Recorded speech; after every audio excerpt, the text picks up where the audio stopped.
आज आपण अंडा मसाला बनवणार आहे, तर त्याची रेसिपी पाहूया आपण। मी आज बघा 12 ते 13 अंडी शिजवून घेतलेले आहेत। त्याची मी अंडा करी करून दाखवणार आहे। अंडी आपली शिजलेली आहेत व्यवस्थित। आता आपण सोलून घ्यायचे अंडी। आता अंडा मसाल्याला आपल्याला काय काय साहित्य लागणार आहे बघा। एक मोठा आकाराचा कांदा घेतलाय, एक टोमॅटो घेतलाय मी, थोडंसं खोबरं घेतलंय, लसूण, आलं, जिरं आणि कोथिंबीर घेतल्या। आता आपल्याला हे सगळं मिक्सरला बारीक करून घ्यायचं आहे। प्रथम मी कांदा घेतलाय बघा बारीक करायला। कांदा बारीक करून घेतलेला आहे बघा मिक्सरला। आता आपल्याला कढईत तेल ओतून गॅसवर कढई ठेवून तेल ओतले त्यामध्ये आता आपला कांदा हा भाजायचा आहे आपल्याला। तेल सुटूपर्यंत आपल्याला कांदा भाजून घ्यायचा आहे। आता खोबरं, लसूण, आलं, कोथिंबीर आणि जिरं हे आपल्याला सगळं बारीक करून घ्यायचं आहे बघा, पेस्ट करून घ्यायचे।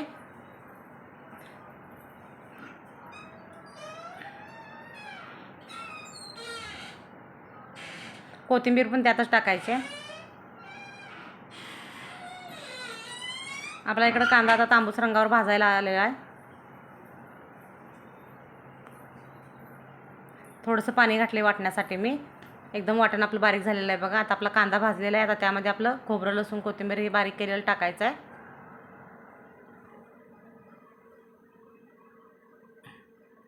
एकसारखं हलवत राहायचं आहे। आपल्याला तेल सुटूपर्यंत परतायचं आहे।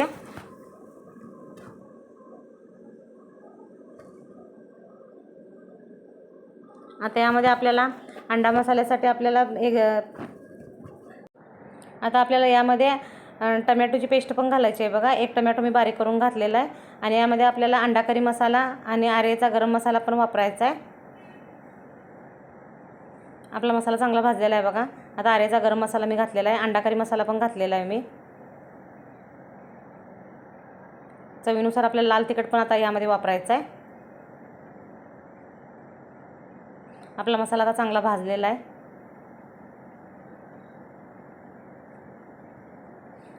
आपल्याला लाल तिखट 2 चमचे घातलेला आहे बघा मी। हे पण चांगलं भाजून घ्यायचं आहे आपल्याला। चवीनुसार आपल्याला मीठ टाकायचं आहे बघा। त्यानंतर थोडीशी आपल्याला हळद पूड पण टाकायची आहे।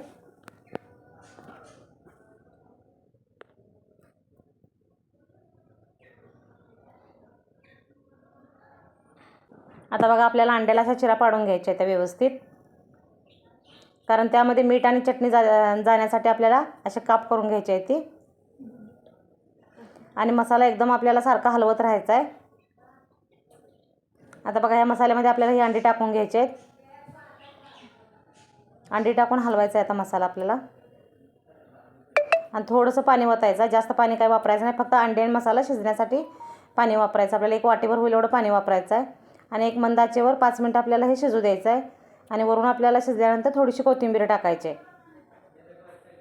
अशा प्रकारे बघा आपला अंडा मसाला तयार झालेला आहे। तुम्ही लाईक करा, सबस्क्राईब करा, शेअर करा।